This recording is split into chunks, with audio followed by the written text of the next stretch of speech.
The train station smelled faintly of iron and rain, a mixture that clung to Amelia's coat as she stood on the platform.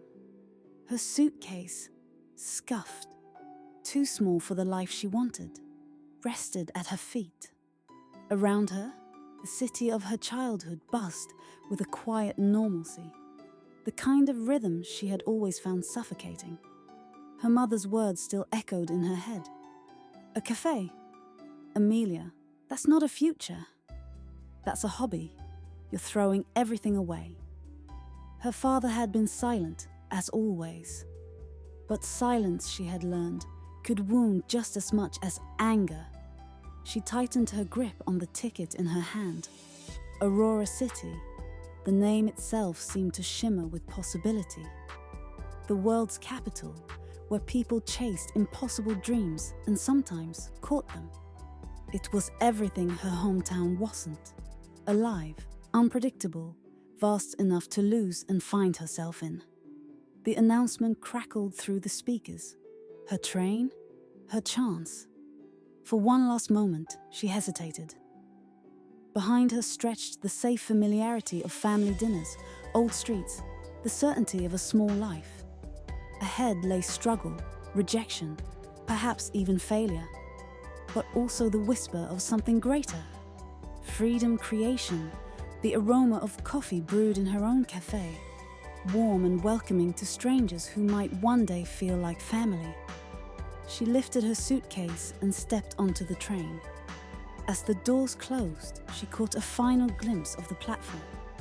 Her mother's absence felt heavy, her father's silence heavier still. But in Amelia's chest, a spark burned.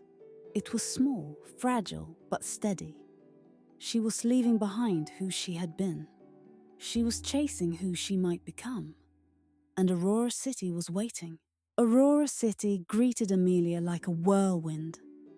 The skyline pierced the clouds with glittering towers of glass and steel, each one alive with screens, lights, and movement. The streets pulsed with people who walked quickly, eyes fixed ahead, as though every second carried purpose. It was overwhelming, dizzying, and yet electrifying. She dragged her suitcase through the crowd, weaving between vendors selling roasted chestnuts, street musicians strumming guitars, and sleek business people barking into earpieces. The city felt like a living organism, loud, unpredictable, and utterly indifferent to her presence. Her rented apartment was a shoebox on the 6th floor of a crumbling building, the kind with narrow stairwells and a window that looked out onto another wall. Still, Amelia sat on the bed, her heart racing with a kind of fragile joy. This was hers, a beginning. The next morning, she set out with a notebook tucked under her arm. Inside were sketches of her dream cafe, brick walls, warm lights, shelves of books, the smell of cinnamon drifting from the counter. She walked the streets searching for inspiration, for a place that whispered yes. But Aurora City didn't make it easy. Every corner cafe she visited was sleek, efficient, soulless, packed with hurried customers scrolling their phones. Not the kind of place where people stayed, breathed, connected. She wanted something different, something human. By late afternoon, exhaustion pressed against her. She ducked into a small cafe tucked between a laundromat and a bookstore. It was imperfect, the paint chipped, the chairs mismatched. But the moment she stepped inside, she felt it. A warmth, a slowness. The barista, a young man with tired eyes and flour on his shirt, handed her a cappuccino with a quiet smile. Amelia sat by the window, sipping carefully. She watched the city rush past outside, while inside time seemed to soften. She wrote in her notebook, "A cafe is not just coffee. It's a refuge, a pause in the chaos." When she left, she carried more than caffeine in her veins. She carried a sense of direction. Somewhere in this vast, unyielding city, there was space for her dream. She just had to carve it out. As evening fell and neon lights lit the streets, Amelia walked back to her apartment with a strange calm. She hadn't conquered anything yet, but she had taken her first steps. And that was enough. Aurora City was beautiful from afar, but up close, it revealed its teeth. Amelia quickly learned that finding space for her café was not just about money. It was about surviving the city's merciless competition. Every district she explored was filled with polished establishments, glossy menus, and owners who looked at her with thinly veiled amusement when she mentioned her dream. Another café? A landlord laughed, shaking his head. This city doesn't need more coffee, darling. It needs investors with millions. The words stung, but Amelia refused to let them root inside her. She walked the streets with determination, her notebook filling with crossed-out addresses, sketches of possible layouts, and fragments of ideas scribbled in frustration. Weeks passed. Her savings shrank. The city, so bright at night, began to feel colder by day. Rent notices piled up on the table in her tiny apartment. Sometimes she sat awake at night, staring at the ceiling, her mother's voice echoing. It's not a future. But then there were moments that pulled her forward. A hidden courtyard with ivy climbing its walls. A small corner shop, abandoned, with dusty windows that hinted at forgotten stories. Each discovery sparked something, even if the space was out of her reach. One evening, after another fruitless day of searching, Amelia stumbled into a street market alive with colour. Lanterns swung overhead, spices filled the air, and laughter spilled from the crowd. At a small stall selling pastries, she struck up a conversation with the vendor, an elderly woman with sharp eyes and a kind smile. "You're not from here," the woman said knowingly. "No," Amelia admitted. "I came to start a cafe." The woman chuckled. "In Aurora? That's a storm you're walking into. Then, softer. But storms make the strongest roots." Amelia carried those words with her as she walked home. The struggle was real, and the city seemed determined to test her. But deep inside, she felt something stronger than fear. A quiet defiance. She wasn't here to copy Aurora City's perfection. She was here to create something it didn't know it needed. And no matter how many doors closed, she would keep knocking. The following week, Amelia found herself wandering down an old quarter of Aurora City she hadn't explored before. The streets were narrower here, lined with crooked lampposts and storefronts that wore their age proudly. There were no gleaming glass towers, no neon screens, just weathered bricks, faded paint, and the smell of bread drifting from an unseen bakery. That's when she saw it. A café unlike the others. Its wooden sign hung slightly askew, its windows fogged with steam. Inside, however, the place buzzed. Not with speed, but with warmth. People lingered at tables, books open, conversations flowing. Amelia stepped in, her heart tugged by something she couldn't name. Behind the counter stood a man in his late 50s, with silver hair pulled back and a linen apron dusted with coffee grounds. His eyes, sharp yet kind, landed on her immediately. "New face," he said with a smile. "What'll it be?" She ordered a simple espresso and sat by the window.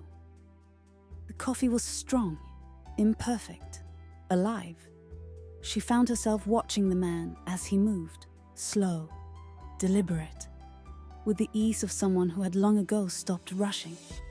When she rose to leave, he called out, "You look like someone with questions heavier than a suitcase." Amelia froze. Something in his tone, gentle, unassuming, invited honesty. So she told him about her dream, Her failures so far, her shrinking savings, her parents' doubts that haunted her like shadows. The man listened, arms folded, nodding now and then. "Name's Marco," he said finally. "I opened this place 30 years ago when Aurora City laughed at the idea of a quiet café. Everyone said I'd fail. Maybe I should have. But here we are." Amelia's eyes widened.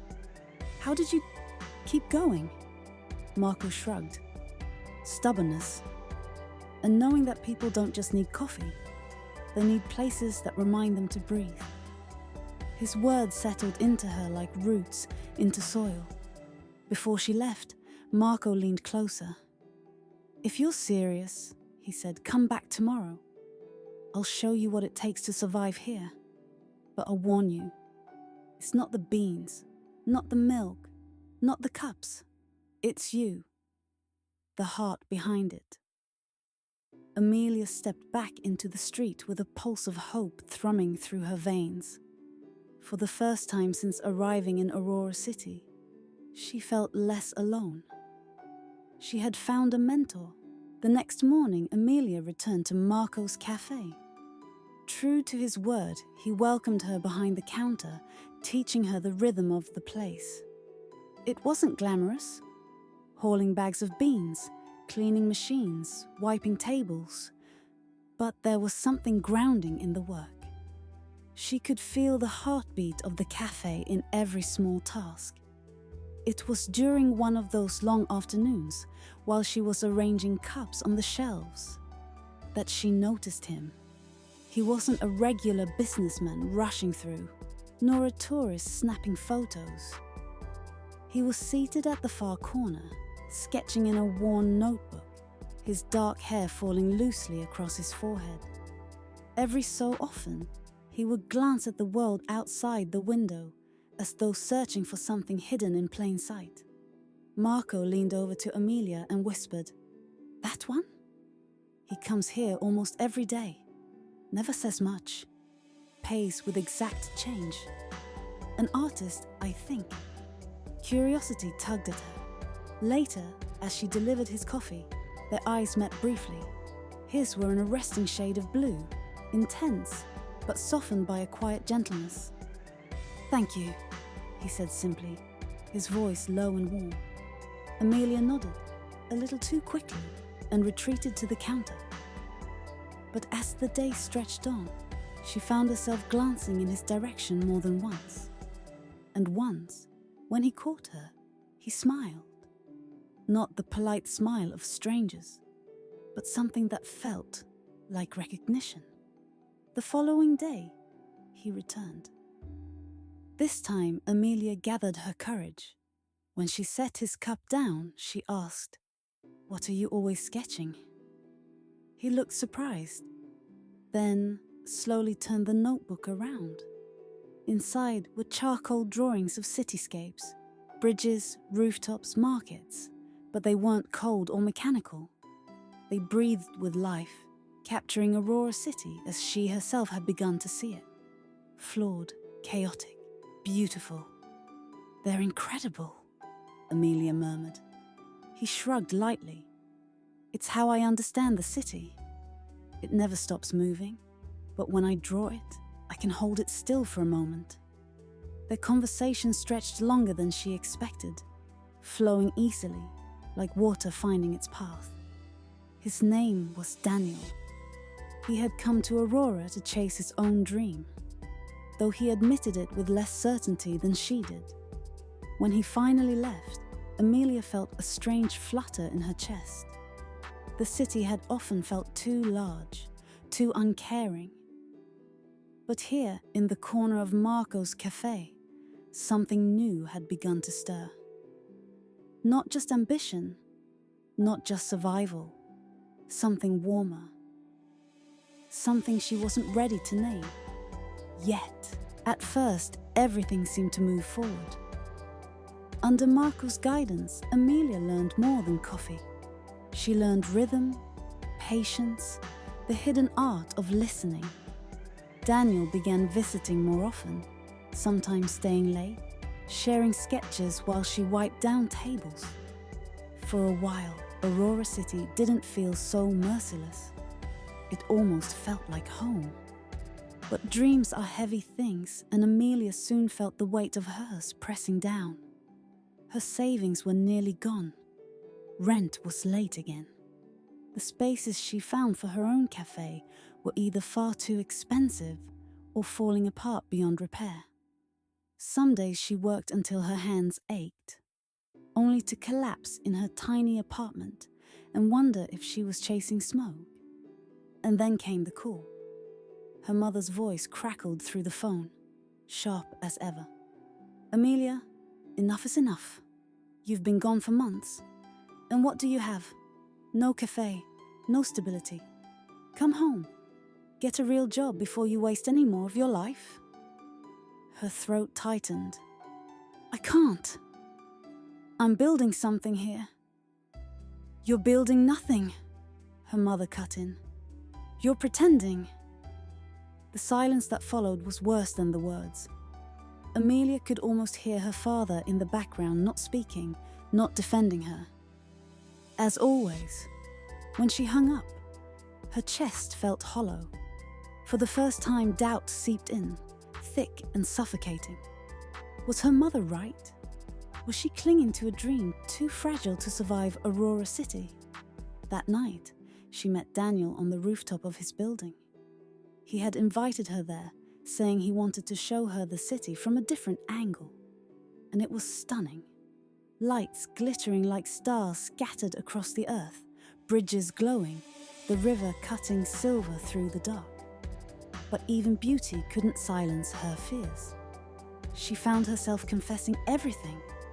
The dwindling savings, her mother's words, the ache of not knowing if she belonged here at all.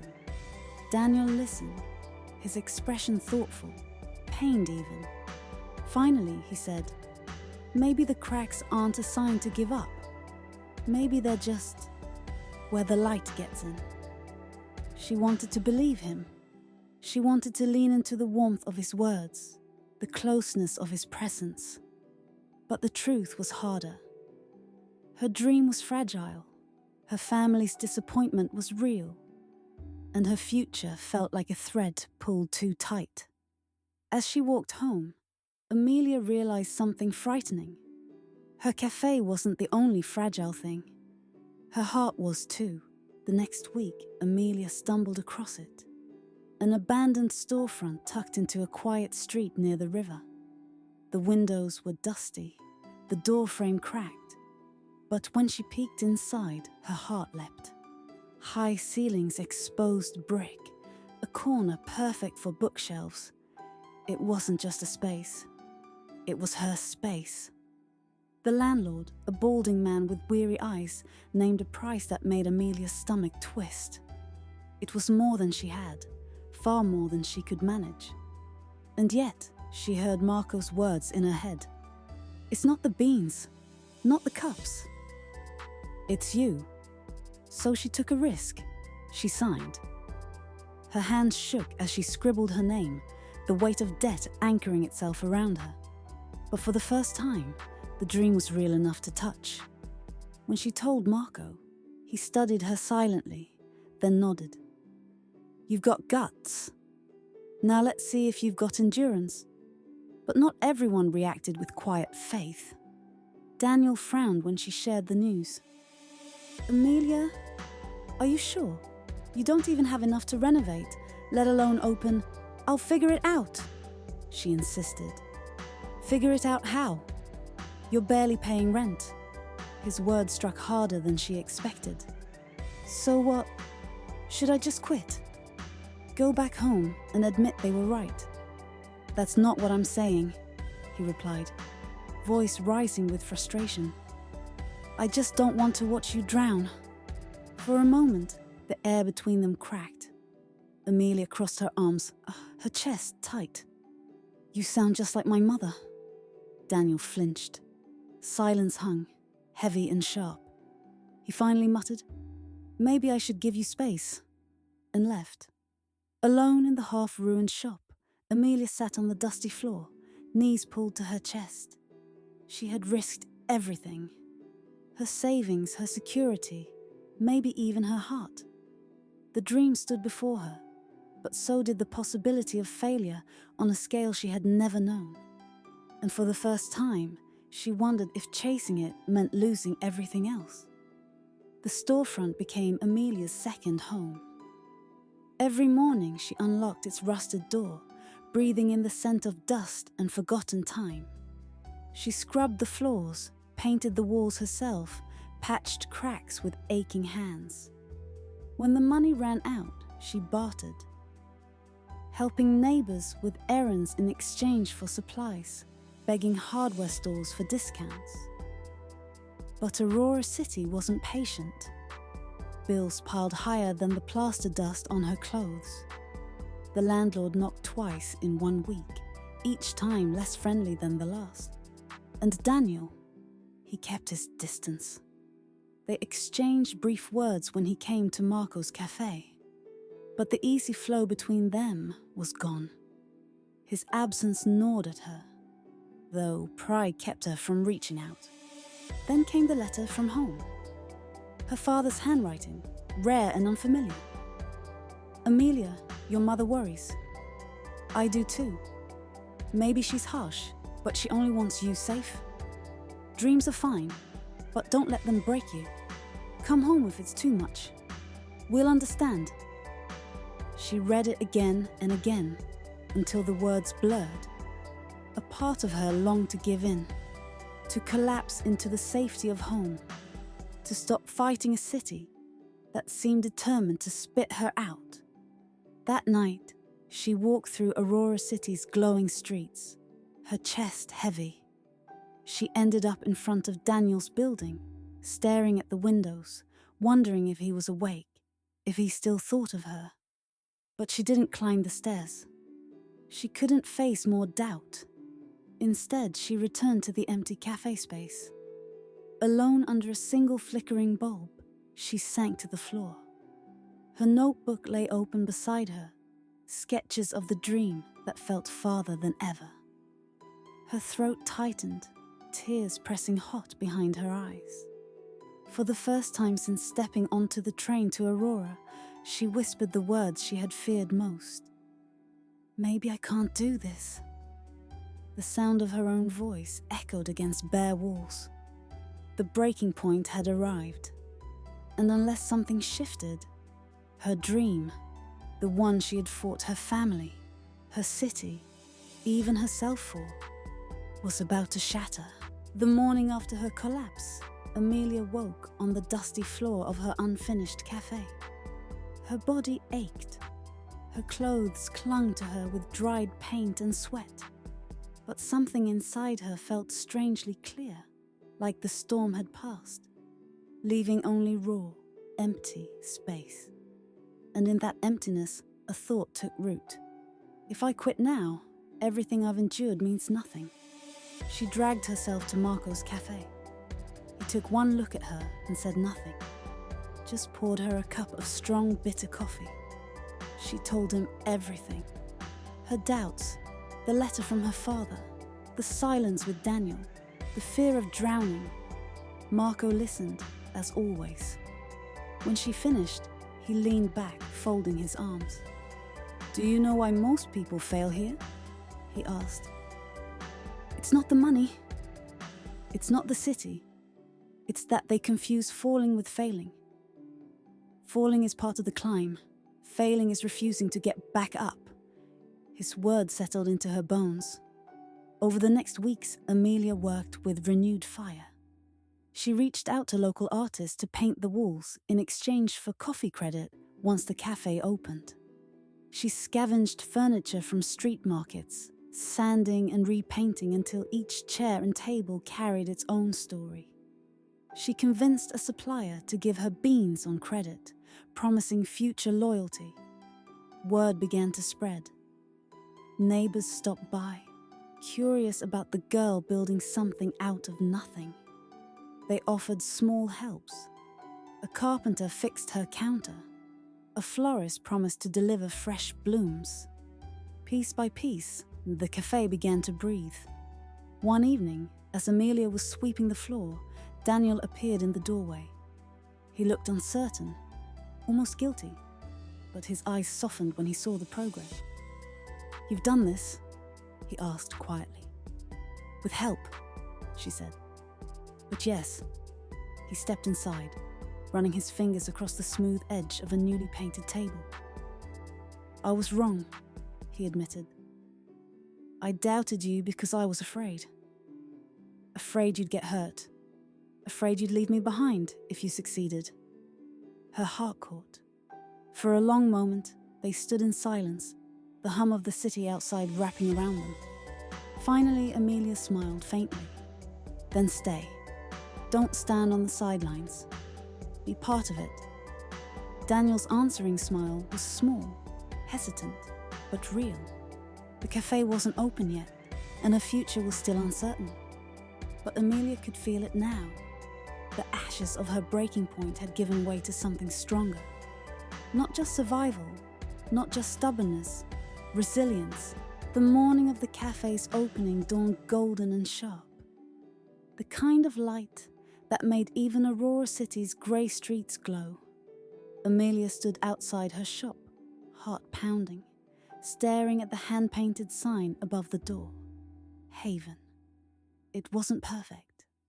The tables were mismatched, a chair still wobbled, and the paint carried smudges in corners no one but she would notice. But it was hers, built from sweat, sleepless nights, and the kindness of strangers who had become something closer to family. By noon, the first customers trickled in. A young woman with a laptop, an older man seeking quiet, a pair of students laughing as they ordered. Soon the air filled with the smell of espresso, the low hum of conversation, the warmth of a place alive. Amelia moved among them, her apron dusted with a flower, her smile unshakable. She poured coffee, wiped counters, listened to stories. Each cup felt like a small promise kept, to herself, to the city, to the dream that had carried her this far. And then, she saw them. Her parents stood in the doorway. Her mother's eyes scanned the cafe, wary at first, but softening as she saw the crowd. Her father's lips curved into the faintest smile. Amelia froze, fear and hope colliding inside her. But when her mother finally spoke, her voice was quieter than Amelia remembered. "It smells wonderful." Tears pricked Amelia's eyes as she handed them 2 steaming cups. It wasn't forgiveness, not yet, but it was a beginning.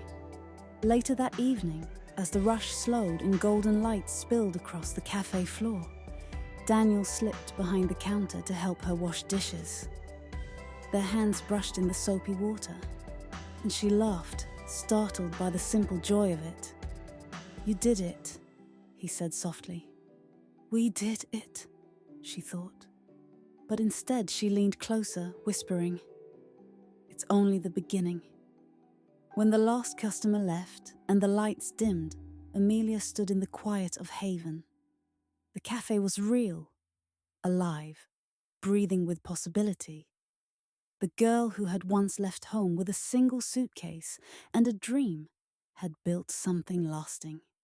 And for the first time in her life, she didn't feel like she was running toward something or away from something.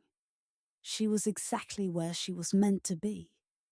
Aurora City stretched beyond the windows, vast and dazzling. But within these walls, Amelia had carved out her own corner of the world. A place of warmth, of resilience, of love. A true haven.